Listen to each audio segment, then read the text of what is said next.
Hello, and welcome to another Rangaroo cast with me, Rangaroo, and today we are doing a 1v1 on Tropic Thunder. So, on the right hand side in blue, playing as blue 4, we got Cideron, and on the left hand side in red, playing as red 4, we got PickWick, which is a rather funny name, I have to say.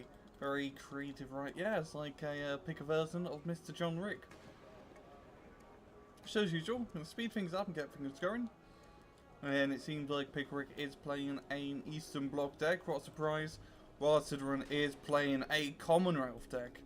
What a surprise, two very meta decks here. But anyway, away we go, and this map of course being very focused around the whole centre part. We have a lot of towns to capture, very much an infantry heavy map. We have a bit of tank play around the side, not too often, as you can see. Both sides getting a boatload or a truckload of infantry. And you've got first engagement, Wolverine shooting down the MI-24s.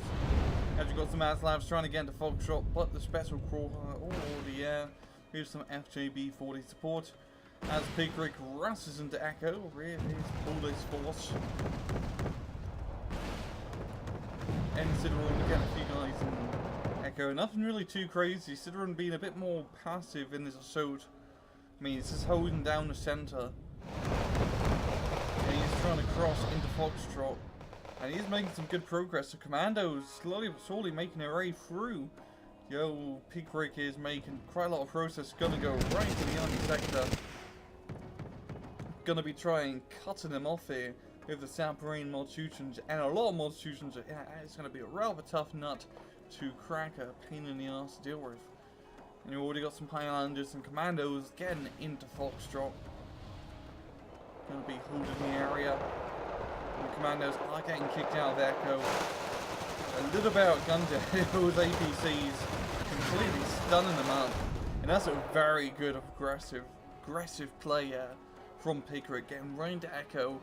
And once you hold Echo from this side, it's usually quite easy to maintain. You've got two bridges here, just get some infantry guys here, and some ATGM, more infantry in this area. And from here, you can deny reinforcements in the Foxtrot. And as you can see right now, he's already attacking the hotel, or really scouting out with his APCs. And they are going to get killed. Cideron is bringing up more reinforcements, probably more Commandos. Already a good choice, a very powerful unit in Commonwealth's arsenal. As Aslabs are moving up into the bottom of Echo, still a little bit outgunned, especially when attacking. They got Vickers providing a bit of fire support. Nothing too much. The Commandos down here getting their butts ripped by the FJBs.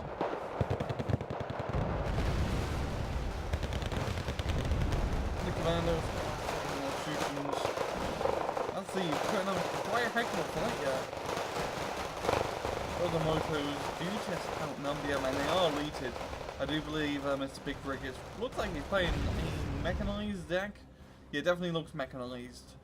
So you're gonna get those elite Maltusian, which are very, very scary, and a mechanized deck on this map is a very good idea. The one big problem is that you don't really have any super heavy tanks.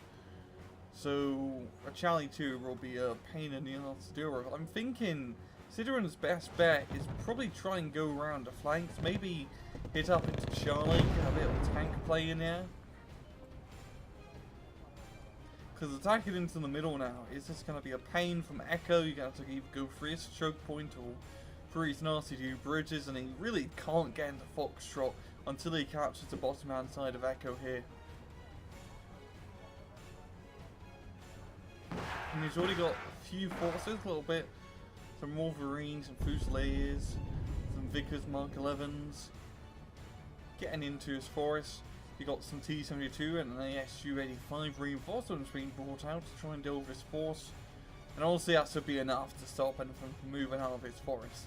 Even though his Vickers have very nasty guns, they have pretty much cardboard paper for armour. So it won't really work out all too well in open engagement. Now PickWick is ahead by points by quite a bit, 184 to be exact. Cideron not even getting 1 point to his name. So he's going to go on the offensive sometime soon. I mean, he's holding down the hotel, and as you can see in Charlie, he is just getting swarmed by the T-72 Armada. As he is forced to pull out the section. This is a rather nice tank force. You've got to be advised, these are cheap tanks, 15 to 45 points. So nothing too crazy. Still, tanks are tanks. And they are moving through into India, or regrouping around this northbound forest. And they could actually do a really good aggressive into India. Oh, is that? Oh god, that's... I want to... There we go, runtime speed. I want to get a nice close-up of this nukage that's going to come. 2 F1 on C, come and run. Just like before, when they had 8 bombs instead of 4. No, I'm doing a bit of damage here, but still a lot of mood shootings to deal with. Got MiG-29 keeping air superiority. Fusiliers and commandos moving into the town. And the T-72s are moving through, yo. They are a little bit out of fuel, those ASU-85s. Gonna need a bit of an R&R.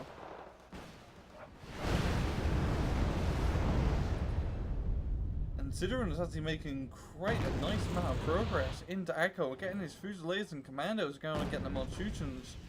I think that Bomberman definitely did help out. Still in a few of them. Now the Fusiliers and commandos are finishing them off. You might be called here, get flight transport, and the Link's doing the same thing on the opposite side.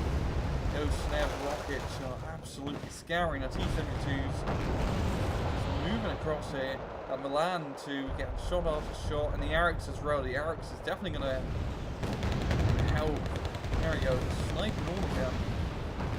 Pretty much those 2 ATGMs stopped this entire assault from getting too ugly. So, props up for them, good placement. Especially Arix, as you can... Honestly, one of the reasons that Commonwealth deck is so bloody good is just due to the Arix. Such an amazing rocket launcher.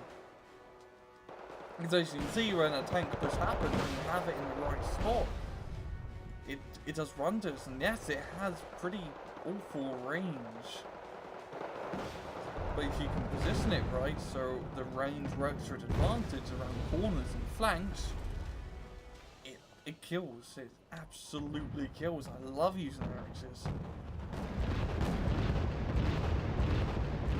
And we got mortars, firing mortars into Echo. The assault into Echo from Cideron didn't exactly go as planned, and he did end up getting kicked out the sector.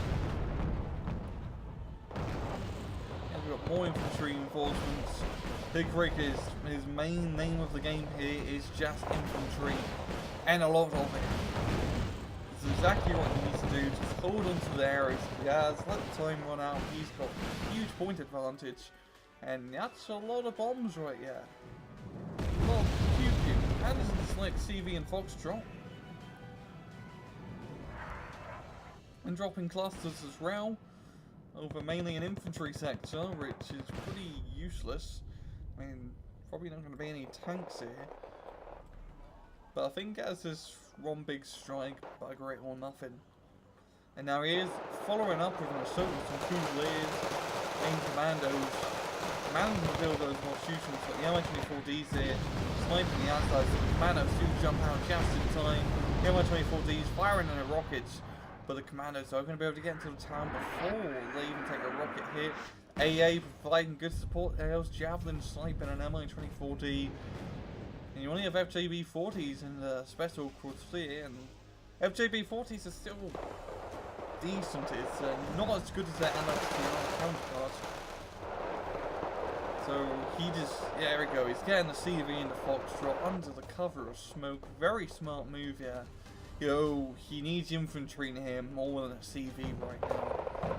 I honestly think it's a little bit ballsy bringing this in first instead of buying it. There we go. It's been spotted.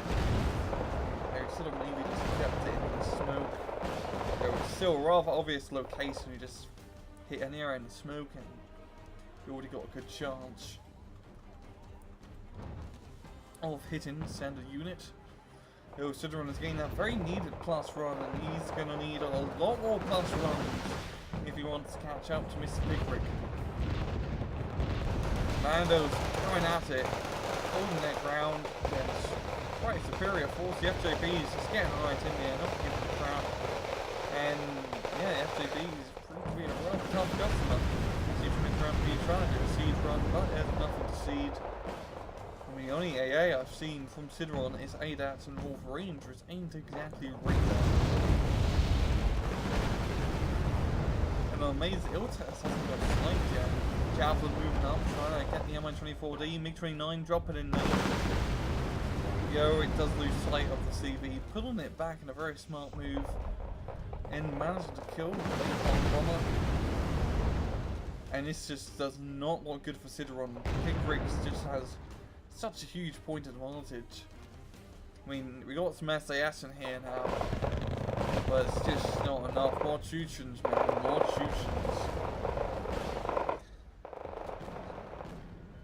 And I think Mr. Cideron really needs some more anti-infantry tools. Centurion AVRs would be a pretty decent choice, I'd say. I mean, Commandos are good, but, you know, toe-to-toe more Chuchens just don't really cut it. Eric's are another good choice here. They just need to really bomb these towns to Blighty back before attacking. Yo, actually the SAS, with the help of the Eric's, are making headway, managing to capture Echo. Eventually, now Cideron on the +2, because Delta doesn't have a CV in it. I believe it got bombed by a plane run from earlier. And Cideron just needs all the points that he can get right now. Every little helps. He has a whopping 100 points roughly to catch up to. And even if he has that under his control, he's gonna have to attack someone else. Foxtrot honestly doesn't look like a good idea. I mean, you got two bridges here, both of them are heavily defended. Charlie seems like a decent choice, a little bit less defended, there's a few infantry guys here and there. You know, it's a rather large flank around. And Delta could actually work if he does attack. I mean, we got some Kaminokkis here. Do they have 700? Yeah, they have 700 meter range. So they can get anything that dares cross. And 70 meter AP is quite a bit. I mean, both sides can be really easily APCs, so anything super heavy.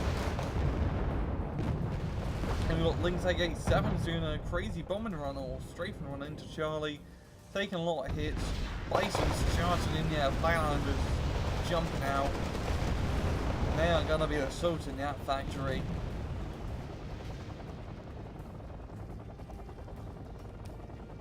And there we go, the assault into Charlie's going around the biggest covering the open ground, so they're not taking fire play, am I? Everyone on C doing a sniping there. That's definitely gonna kill CV. Yeah, here we go. Oh, that was a beautiful sniper. Very lucky, very lucky. Cideron now on that +4. As he desperately needs. You've got a CV being brought up into Delta, and that's gonna +6, killing the CV and Charlie. Holy crap.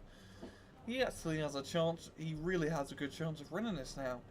I mean, PickWick, he just needs to buy CVs. He cannot let his point advantage go on for any longer. There you go, CV being brought up in Delta, getting a second run for Bravo in the same location. You know, honestly, it's the best spot because it's the closest to the road. And Cideron, he definitely has enough time to catch up now. I mean, that CV from Alpha is going to take quite a while to get to the front line. PickWick doing a desperate attack in the hotel, running over a bridge of infantry, which is never the best idea. Never the best idea at all. We've got a Leopard C2 being brought out, probably the heaviest tank we've seen all match. As I said before, this is mainly an infantry focused map, so it does make sense. And Yuri Z heading straight to Charlie. And yeah, Cideron now taking the lead. And he's going to gain just enough point advantage. There he goes, getting around into Foxtrot and sniping the CV. Yeah, +5 sniping Delta. Holy crap, those planes are doing well. And yeah, PickWick is just going to surrender. And holy crap, I'm actually surprised he run. I honestly thought that was not going to go well for him. But Cideron managing to bring it back, thanks to the CV snipes. And you may think, oh, that was a bit cheesy how he sniped all the enemy CVs. And you are kind of right. But the thing is that PickWick, he didn't really have much AA. So those F1-on-Cs and F-18 Hornets just could come through and keep hitting spot after spot after spot, guessing where the enemy CVs are. And because of that one big weakness in PickWick's army, the CVs got sniped, he got flanked, and he lost due to points. And yeah, good job on Cideron there, pretty much clutching that right at the end. With those F1-on-Cs, definitely player or MVP of the match here. It was planes. But yeah, very good game from both sides. I'm quite happy we played on the map yet. Not Mudfight, Apocalypse, or Hell is a very small place. Tropic Thunder, you know, it's a rather interesting map, more infantry focused, and a change of scenery is always quite nice. And well, I'm going to stop rambling and leave it off at yes, this has been another Rangrocast. I hope you guys enjoyed the video, and as usual, please just take it easy.